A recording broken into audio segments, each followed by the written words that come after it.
جب حضرت قطب الدین بختیار کاکی رحمۃ اللہ علیہ کی وفات ہوئی تو کوہرام مچ گیا۔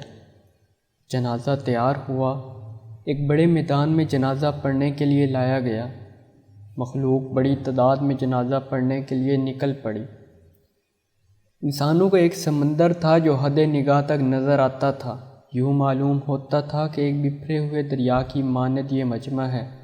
جب جنازہ پڑھنے کا وقت آیا، ایک آدمی آگے بڑھا، کہتا ہے کہ میں وصی ہوں، مجھے حضرت رحمۃ اللہ علیہ نے وصیت کی تھی، میں اس مجمع تک وہ وصیت پہنچانا چاہتا ہوں۔ مجمع خاموش ہو گیا، ہر طرف سناٹا ہو گیا۔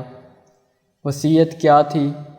جناب قطب الدین بختیار کاکی رحمۃ اللہ علیہ نے یہ وصیت کی کہ میرا جنازہ وہ شخص پڑھائے جس کے اندر یہ 4 خوبیاں ہوں۔ پہلی خوبی یہ کہ زندگی میں اس کی تکبیر اولیٰ کبھی قضا نہ ہوئی ہو۔ دوسری شرط اس کی تہجد کی نماز کبھی قضا نہ ہوئی ہو۔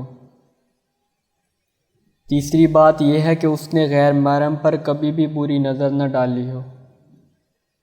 چوتھی بات یہ ہے کہ اتنا عبادت گزار ہو حتیٰ کہ اس نے عصر کی سنتیں بھی کبھی نہ چھوڑی ہوں۔ جس شخص میں 4 خوبیاں ہوں وہ میرا جنازہ پڑھائے۔ جب یہ بات کی گئی تو مجمع کو سانپ سونگھ گیا، ہر طرف سناٹا چھا گیا، لوگوں کے سر جھک گئے۔ کون ہے جو قدم آگے بڑھائے؟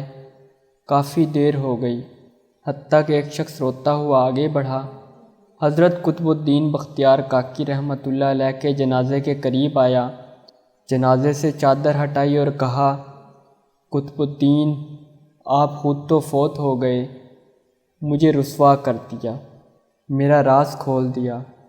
اس کے بعد بھرے مجمع کے سامنے اللہ کو حاضر و ناظر جان کر قسم اٹھائی، میرے اندر یہ 4 خوبیاں موجود ہیں۔ لوگوں نے دیکھا کہ یہ وقت کا بادشاہ شمس الدین التتمش تھا۔ اگر بادشاہی کرنے والے اپنی زندگی گزار سکتے ہیں تو کیا ہم نہیں گزار سکتے؟